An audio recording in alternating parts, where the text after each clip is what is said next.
안녕하세요. 전기 치트키입니다. 전기기사 필기 전력공학 치트키는 다음과 같은 순서로 만들어졌습니다. 가장 먼저 최근 13개년 동안 출제된 약 800문제를 모두 유형별로 분류합니다. 다음으로는 분류된 문제들 중 빈출 개념들을 선별하여서 치트키 초안을 작성합니다. 작성된 초안을 기반으로 실제 기출 문제들로 치트키의 실효성을 체크합니다. 치트키만을 이용해서 매 회차 최소 12개 이상의 문제를 맞출 수 있으면 그대로 교재를 완성합니다.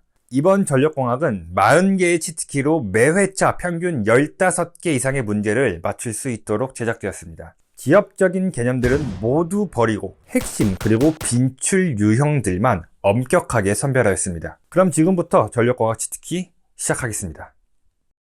우선 본격적인 치트키에 앞서서 이 전력공학이라는 과목은 어떤 것에 대해서 배우는지 구성을 한번 살펴보고 들어가 보겠습니다. 우리가 사용하는 전기는 첫 번째 발전소에서 발생하겠죠. 이 발전소의 종류로는 대표적으로 수력 발전이 있고요. 그리고 화력 발전, 그리고 원자력 발전이 있습니다. 이렇게 발전소에서 발전된 전력을 첫 번째로 전압을 높입니다. 변압기를 이용해서. 그런 다음에 1차 변전소라는 곳으로 전력을 공급합니다. 이 1차 변전소의 역할은 무엇이냐? 우선 발전소에서 변압기를 이용해서 보통 345kV 즉 34만 5,000V의 전압을 변전소로 보내줘요. 이 변전소에서는 154kV의 전압으로 낮춰서 다시 한번 2차 변전소로 전력을 보내줍니다. 그럼 이 2차 변전소는 154kV를 22.9kV로 바꿔줍니다. 그리고 옛날에는 이제 보통 전신주에서 변압기가 달려 있어서 이 22,900V를 우리가 실제로 사용하는 220V로 전압을 낮춰서 우리가 살고 있는 수용가에다가 전달을 해주게 됩니다. 자, 그런데 이 발전소에서부터 변전소까지 또 변전소에서부터 변전소에서까지 전선만 딸랑 보내주는 건 아니죠. 뭐가 필요하냐면은 이 전선을 지지해주는 지지물이 필요합니다. 그래서 여기서는 우리가 송전탑 또는 철탑이라고 부르는 지지물을 사용하게 될 것입니다. 그리고 2차 변전소 이후로부터는 우리가 보통 전봇대라고 부르는 이 전신주를 이용해서 전선을 지지하게 되는 것이죠. 자, 그러면은 우리가 이것을 크게 세 가지 파트로 한번 나눠볼게요. 첫 번째, 여기까지가 이제 발전에 해당하는 부분이 되겠고요. 그리고 발전을 넘어서 2차 변전소의 1차 측까지 여기를 우리가 이제 송전 파트라고 해요. 송전. 전력을 보내준다, 보낼 송자를 쓰는 거죠. 보내준다라는 의미로 쓰게 되는 것이고. 자, 그럼 2차 변전소 2차 측부터는 뭐라 하냐? 우리가 배전이라고 합니다. 배전의 배는 나눌 배자, 분배하다라는 의미여서요. 여기서부터는 우리가 실질적으로 우리 집이나 사무실, 공장 같은 곳으로 전기를 나누어준다라는 의미로 해석하면 돼요. 그래서 우리가 이 전력공학에서는 세 가지 발전 파트와 송전 파트, 배전 파트를 배울 거고요. 여기서 한 가지만 더 추가해 본다면은 이 변전소를 우리가 변전 파트라고도 할 수 있겠죠. 그래서 여러분들이 만약 발전소에 취업을 한다, 그럼 여기서 일을 하게 되는 것이고, 한국전력공사에서 취업을 한다, 그러면은 직무가 나뉘어요. 송전과 변전과 배전 이런 식으로 나뉘게 되는 것입니다. 그렇다면은 이 전체적인 부분에서 한 가지 천천히 치트키를 통해서 알아가 보도록 하겠습니다. 첫 번째 치트키는 전선로의 구성입니다. 우리가 앞서 두 가지 전선로가 있었어요. 첫 번째는 송전선로였고요. 두 번째는 배전선로인데요. 송전선로부터 같이 한번 살펴보겠습니다. 송전선로의 지지물로는 보통 이렇게 생긴 철탑을 우리가 주로 사용하게 됩니다. 그리고 이 철탑에 전선을 연결할 때 이렇게 동글동글하게 생긴 애자라는 것을 이용해서 전선을 철탑에 이렇게 지지하게 됩니다. 그래서 이 친구를 우리가 애자라고 하고요. 애자는 전선을 지지물에 고정시키는 절연체라고 합니다. 절연체가 뭐예요? 전류가 흐르지 않는 물체를 말하겠죠. 그리고 이 애자라는 절연체를 보호하기 위해서 우리가 이 애자 위에 이렇게 뿔처럼 생긴 물체를 연결하는데요. 이 친구의 이름을 우리가 초호각이라고 해요. 뿔 각자를 쓴 거죠. 각처럼 생겼다고 해서. 그런데 우리가 이렇게 철탑에 전선을 걸어 놓으면은 만약에 바람이 심하게 불면은 전선이 흔들리겠죠. 그럼 많이 흔들리면 전선이 끊길 수도 있겠죠. 그래서 전선의 진동을 방지하기 위해서 우리가 전선에다가 추를 달아줘요. 추. 무게를 늘려서 흔들리지 않도록 해주는 것이죠. 이 추의 이름을 우리가 댐퍼라고 합니다. 이 외에도 다양한 구성물들이 있겠지만은 시험에 잘 나오는 것들은 뭐 이 정도만 여러분들이 기억해 주시면 될 것 같습니다. 다음으로는 배전선로의 지지물인데요. 배전선로에서는 보통 이 전신주를 많이 사용을 합니다. 우리가 보통 전봇대라고 부르는 그런 물체가 되겠죠. 이 전신주에다가 우리가 전선을 이렇게 연결했다라고 할게요. 그러면 이 전선이 지금 전신주를 이렇게 당기고 있다라고 보면 되겠죠. 장력이라는 게 발생을 합니다. 그럼 이 전신주가 휘청휘청할 수도 있어요. 그래서 이 전신주에다가 우리가 선을 하나 이렇게 연결해서 바닥에다가 고정을 하게 됩니다. 그래서 이 친구의 이름을 지지물을 지지해주는 선이다라고 해서 지지선이라고 불러요. 그런데 이 지지선의 옛날 명칭이 지선입니다. 그런데 이게 KC가 개정되면서 용어가 변경됐지만 시험에서는 아직도 지선이라는 용어를 사용할 수 있기 때문에 둘 다 기억해 주시면 되겠습니다. 그런데 우리가 이 지지선을 전신주에 연결할 때 그냥 뭐 개목걸이 달듯이 그냥 대충 묶어놓고 박아놓으면 되는 게 아닙니다. 이 설계하는 방법이 따로 있습니다. 그 설계하는 방법을 우리가 바로 두 번째 치트키에서 이어서 한번 알아보겠습니다. 두 번째 치트키는 전선의 길이입니다. 앞서 말씀드린 지지선에 관련된 내용부터 한번 정리를 같이 해볼게요. 이렇게 전신주가 바닥에 박혀 있다고 보겠습니다. 지지선에 이렇게 전선이 걸려 있어요. 그러면은 이 전선은 지지선을 이쪽 방향으로 이렇게 당기고 있다라는 게 되겠죠. 이때 전선이 지지물을 수평 방향으로 당기고 있죠. 대지와 수평 방향으로. 그래서 이것을 우리가 수평 장력이라고 해요. 기호로는 T라고 써줄게요. 그럼 우리가 이 지지물을 전선의 장력으로부터 안전하게 지키기 위해서는 어떻게 해야 돼요? 반대 방향으로 똑같은 힘만큼 당겨주면 되겠죠. 그렇죠? 그럼 우리가 이것을 실제로 수평 방향으로 당기기는 어렵습니다. 왜? 고정할 물체가 없거든요. 그래서 바닥으로 이렇게 선을 당겨주는 것이죠. 이때 이 사이 각도를 세타라고 하면은 여기에 대지와 지선의 각도도 세타가 돼요. 엇각이라서. 그럼 어쨌든 우리가 이 수평 장력에 대응하기 위해서 지선을 이렇게 설치하는구나. 그럼 이때 지선의 장력은 얼마가 될까요? 우리가 지선의 장력을 T0라고 써볼게요. 전선의 수평 장력이 T라고 한다면은 그럼 이때 우리가 삼각 공식을 이용해서 T0 코사인 세타 하면은 T가 되는 것이겠죠. 맞나요? 그러면 T0는 뭐다? 코사인 세타분의 T가 된다. 이렇게 정리할 수 있겠습니다. 그리고 인장, 그리고 수평 장력의 단위는 킬로그램으로 씁니다. 무게로 나타내는 것이죠. 몇 킬로그램의 힘으로 잡아당기고 있냐. 이것이 이제 지지선의 장력에 대한 공식이었고요. 다음으로는 이 수평 장력에 대한 공식도 우리가 한번 정리해 볼 수 있습니다. 이 수평 장력의 공식은 먼저 우리말로 한번 써보면은 인장하중 나누기 안전율이라고 쓸 수 있어요.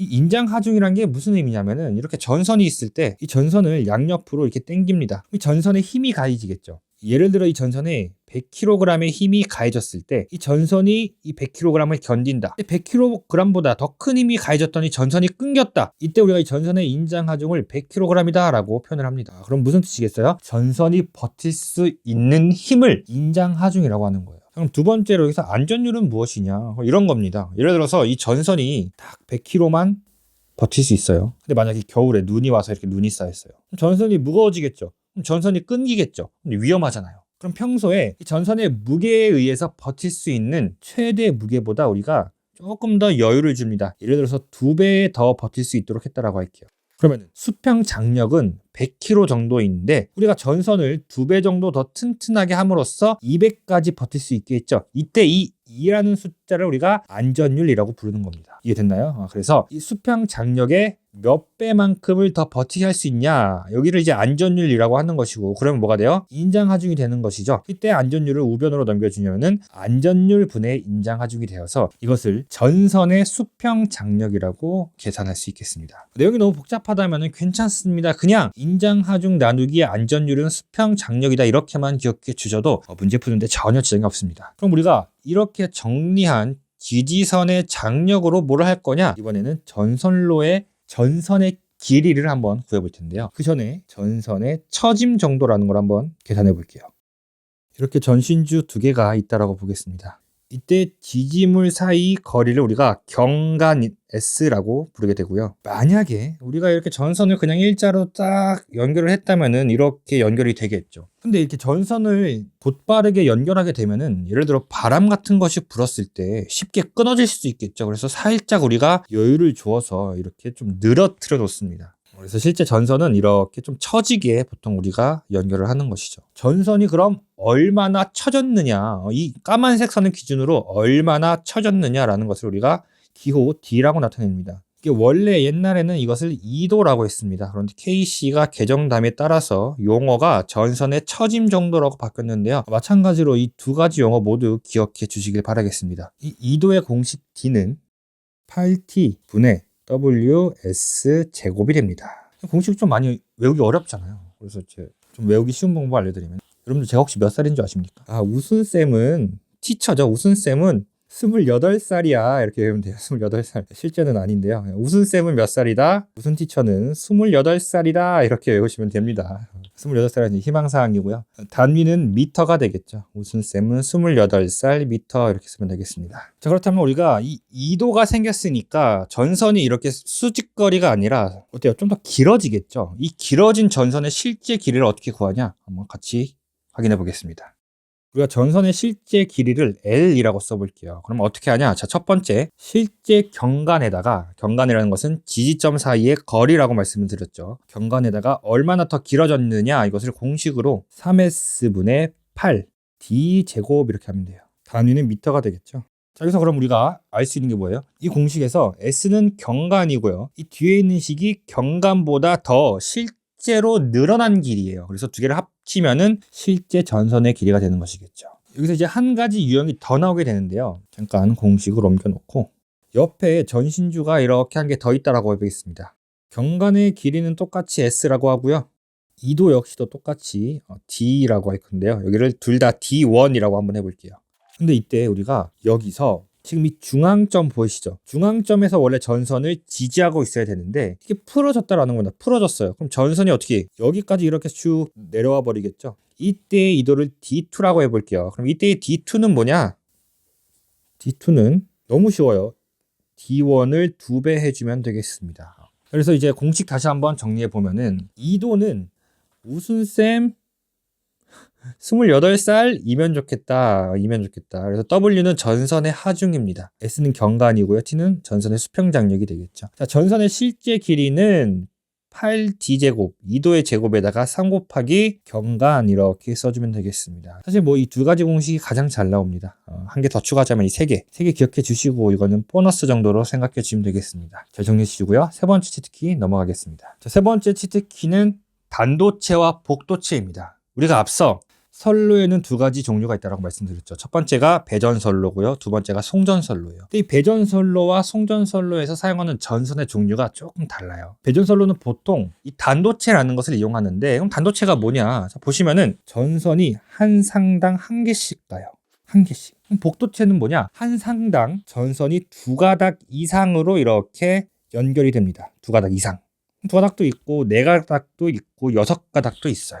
그럼 단도체와 복도체의 특징은 이 정도로 알아두시면 되는데, 그럼 이걸로 관련해서 이제 계산 문제가 뭐가 나오냐? 바로 등가 선간 거리와 등가 반지름이 나옵니다. 우선 등가 선간 거리부터 볼게요. 이거는 보통 단도체가 이 종류로 많이 나오게 되는데, 이 도체를 한 개, 두 개, 세 개를 우리가 D만큼 떨어지게 둡니다. 그랬을 때 첫 번째 도체와 세 번째 도체 사이의 거리가 2D가 되겠죠. 잘 기억하세요. D, ED. 이때 이 등가 선간 거리라는 것을 우리가 계산을 합니다. 실제 전선 한 가닥 사이의 거리가 아니라 이 세 개를 딱 놓고 봤을 때 전체적으로 그냥 도체 사이의 거리가 얼마인지 평균을 한번 내보는 거예요. 이때 D를 우리가 어떻게 쓰냐? 이 D를 등가 선간 거리라고 합니다. D는 쉬워요. 지금 거리에 대한 개수가 몇 개죠? 한 개, 두 개, 세 개죠. 그럼 3의 제곱근을 써주는 거예요. 그리고 나서 세 개를 다 곱해주시면 되는 거죠. 첫 번째가 D, 두 번째가 D, 세 번째는 2D가 돼요. 그럼 이거를 간단하게 한번 해보니까 세제곱근에 2 곱하기 D가 되더라. 이렇게 정리하면 되겠습니다. 자, 그럼 삼각 배열도 다를 건 없어요. 자, 여기 도체 사이의 거리가 D1이죠. 여기가 D2, D3. 자, 똑같아요. 지금 거리가 몇 개 나왔어요? 3개 나왔죠. 그럼 등가 선간 거리는 세제곱근에다가 D1 곱하기 D2 곱하기 D3 해주면 됩니다. 자, 근데 만약에 이 삼각형이 정삼각형이에요. 정삼각형이란 말은 D1과 D2, D3가 모두 같다라는 거죠. 그럼 어떻게 되겠어요? 세제곱근에 D의 세제곱이 되겠죠? 자, 이거 정리하면은 D가 되겠더라. 이렇게 정리할 수 있겠습니다. 다음으로는 복도체의 등가 반지름인데, 자, 복도체라는 것은 우리가 두 개 이상의 도체를 하나의 상으로 이용한다라고 했어요. 이 하나의 상으로 이용한다라는 것은 같은 종류의, 예를 들어서 단도체는 L1이라는 상을 이 하나의 도체를 이용해서 전력을 공급해 준다면은 복도체는 두 개의 도체를 이용해서 L1의 전력을 공급하게 되는 겁니다. 그럼 우리가 이때 하나의 반지름은 R이라고 쓸 수 있는데 이 두 개의 복도체가 만들어내는 전체 반지름, 이것을 우리가 등가 반지름이라고 하고요. 그냥 이 두 개가 접하는 원을 이렇게 하나 그려주면 되겠습니다. 이런 식으로 그려주시면 되는 거죠. 조금 못생기긴 했는데, 자, 그러면은 이 도체 사이의 거리를 S라고 하고요. 중심으로부터 여기 밖에까지, 이거를 등가 반지름 R이라고 쓰면 되겠습니다. 그리고 우리가 복도체에서 사용하는 도체들의 이름을 하나하나씩 소도체라고 불러요. 소도체, 작은 도체다. 이 전체를 복도체, 안에 들어있는 거를 소도체 이렇게 하면 되겠습니다. 이 빨간색은 실제로 존재하는 게 아니라 그냥 가상의 선이에요. 가상의 선. 그럼 이 등가 반지름 R2의 공식은 어떻게 되느냐? 소도체의 개수에 따라서 n제곱근이라고 써주세요. 2개면은 루트, 3개면은 세제곱근이 되겠죠. 그리고 소도체의 반지름 곱하기 소도체 사이의 거리 n-1 해주면 되는 거죠. 만약에 소도체가 2개예요. 그럼 어떻게 돼요? 소도체가 2개인 것의 등가 반지름은 루트 R S의 2-1 이렇게 하면 되겠죠. 그럼 3개면요. R3에다가 세제곱근 RS3-1 이런 식으로 정리해주면 되겠습니다. 시험에 이렇게 단순히 등가 성간거리와 등가 반지름을 묻는 문제도 있지만 보통은 이 내용들을 이용해서 우리가 선로 정수라는 것을 계산하는 데 사용되기 때문에 잘 기억해 주시고 다음 치트키로 넘어가겠습니다. 네 번째 치트키는 코로나 현상입니다. 저도 이제 한 1년 전쯤에 코로나에 걸려가지고 굉장히 고생을 많이 했었는데요. 아쉽게도 우리 전력공학에서 다루는 그 코로나는 코로나가 아니고 이 절연 파괴에 대한 내용이에요. 코로나가 뭐냐? 여기에 전선이 한 개 있다고 볼게요. 그리고 여기에도 전선이 한 개 있다고 보겠습니다. 그럼 이 두 개의 전선 사이는 뭐가 채워져 있냐? 바로 공기가 채워져 있겠죠. 제가 질문 한 개만 드려볼게요. 공기는 도체일까요? 절연체일까요? 여러분들이 도체와 절연체의 정의를 한번 생각해 보세요. 도체는 전류가 잘 흐르는 물질, 절연체는 전류가 흐르지 않는 물체죠. 공기에는 일반적으로 전류가 흐르지 않기 때문에 공기는 절연체다라고 볼 수 있겠죠. 그럼 이 전선에 전류가 이렇게 흐르고 있다고 보겠습니다. 근데 공기는 절연체니까 이 전선 사이에는 전류가 흐르지 않겠죠. 근데 정말 재밌게도 이 양쪽의 전압을 엄청나게 한번 크게 키워볼게요. 크게. 키우다 엄청나게 키우다 보니까 어느 순간 이 공기 사이에서도 서로 전류가 흐르게 된다는 겁니다. 참 이상하죠? 공기라는 것은 전류가 흐르지 않는 절연체인데 전류가 흘러요. 이것을 우리가 뭐라 그러냐? 절연 파괴라고 합니다. 그러니까 이 공기에는 절연 능력이라는 게 있어요. 그 절연 능력이 만약에 한 100kV까지는 버틸 수 있다. 다시 말해서 100kV 이하의 전압이 두 선 사이에 걸렸을 때는 이 공기는 절연체로서 완벽한 역할을 합니다. 자, 그런데 이 두 전선 사이에 100kV보다 더 큰 전압, 200kV, 300kV가 걸리면은 그때 공기는 절연체의 역할을 수행하지 못하게 돼요. 왜? 자신이 버틸 수 있는 한계보다 더 큰 전압이 걸렸기 때문이죠. 이때 이 100kV라는 것을 우리가 절연 내력이라고 하고, 이 절연 내력 이상의 전압이 걸리면 어떻게 된다? 절연이 파괴된다. 그럼 절연이 파괴되면 뭐가 발생하느냐? 이 공기 사이로 아크라는 것이 발생을 해요. 아크는 우리가 전기적인 불꽃을 의미해요. 그리고 이 아크가 발생하는 이 현상들을 우리가 코로나 현상이라고 하는 거예요. 이때 이 코로나 임계 전압이라는 것이 있는데 의미하는 게 뭐냐면은 어떤 전선이나 도체 뭐 이런 것들이 주변 공기의 절연을 파괴하지 않은 상태에서 안전하게 걸릴 수 있는 전압이에요. 그러니까 이 코로나 임계 전압보다 큰 전압이 걸리면은 절연이 파괴되는 것이고, 낮은 전압이 걸리면은 안전하게 전력을 공급할 수 있다는 것이죠. 공식을 한번 써볼 텐데 공식 자체를 여러분들이 외울 필요는 없습니다. 이것에 대한 문제는 제가 13개년 문제를 분석해 보니까 2문제, 3문제 정도밖에 나오지 않았어요. 24.3 M0 M1 델타 D 로그 R분의 D 킬로볼트라고 씁니다. 너무 복잡하죠. 자, 그럼 우리가 여기서 볼 것은 딱 한 개예요. D예요, D. D는 뭐냐? 전선의 지름입니다. 우리가 방금 배웠던 단도체를 보면은 이 단도체의 지름을 D라고 할게요. 또 뭐 배웠었죠? 복도체도 배웠죠. 이 복도체 두 개의 이렇게 접하는 원을 그린 다음에 끝에서부터 끝에까지 쭉 이어지면 이것이 복도체의 지름이 되겠죠. 둘 중에서 뭐가 더 크죠? 복도체의 지름이 훨씬 더 크죠. 그 말인 즉슨 전선의 지름이 클수록 임계 전압이 커지기 때문에 코로나 현상이 억제됩니다. 그래서 이 코로나 현상을 방지하기 위해서는 우리가 뭘 써야 된다? 복도체를 써야 한다. 근데 여기서 한 개 의문이 생기죠. 선생님, 여기 반지름이 있는데 이 친구는 지금 임계 전압에 반비례하고 전선의 지름은 비례하잖아요. 그럼 상쇄되는 거 아닌가요? 라고 생각할 수 있죠. 그런데 여러분 잘 보세요. 이 반지름은 로그 반지름분의 D죠. 로그 반지름. 이 로그의 상승률은 이 일반 상수의 상승률보다 굉장히 작습니다. 예를 들어서 D가 10배가 늘어났어요. 그럼 얘는 실제로 10배가 늘어나죠. 얘는 얼마나 늘어나냐? 1배가 늘어나요. 1배. 그거 안 바뀌는 거죠. 100배가 늘어나요. 그럼 얘는 어떻게 되냐? 10배 감소해요. 그러니까 상승폭이 이 친구가 훨씬 크기 때문에 이 친구 그냥 무시하면 됩니다. 무시하고 우리는 이 D만 보면 돼요. 결과적으로 어떻다? 코로나 현상의 방지 대책은 지름이 큰 전선, 다시 말해서 복도체를 사용한다. 이 코로나 현상에 대한 문제도 종종 출제가 되는데 가장 많이 출제되는 건 이겁니다. 복도체를 사용해서 코로나 현상에 방지한다. 이거 꼭 중요하니까 한번 써볼게요. 복도체를 사용해서 코로나 현상을 방지한다. 이것만 기억하면은 앞에 건 다 잊으셔도 괜찮습니다. 정리해 주시고요. 첫 번째 치트키는 이 정도까지만, 오늘은 우리 가볍게 전력공학을 시작하는 마음으로 가볍게 여기까지만 한번 해보겠습니다. 전력공학이 참 재밌는 게 계산 문제보다도 단답형의 문제들이 굉장히 많이 나와요. 그러니까 이런 거죠. 코로나 방지를 위해서 다음 중 옳은 것은 복도체를 사용한다. 이런 식의 문제들이 훨씬 많아요. 그래서 이 양이 굉장히 방대해져요. 왜냐하면은 계산 문제는 사실 뻔하거든요, 나온 문제들이. 근데 이 단답형 형태는 물어볼 게 너무 많은 거예요. 그래서 저도 처음에 문제를 분석할 때 이거를 내가 정말 치트키로 줄여볼 수 있을까라는 걱정이 앞섰어요. 치트키로 줄였는데 한 80개 나오면 어떡하지? 왜냐하면 양이 너무 많으니까. 근데 다행히도 8력 문제를 분석해 보니까 40개 정도 내에서 모든 것들이 정리가 되었습니다. 그래서 여러분들이 이 40개를 좀 잘 기억해 주시면은 기출문제에 적응할 수 있을 것 같습니다. 첫 번째 시간은 우리 여기까지 하겠습니다. 오늘 배웠던 내용 잘 정리해 주시고요. 다음 치트키 영상에서 뵙도록 하겠습니다. 수고하셨습니다.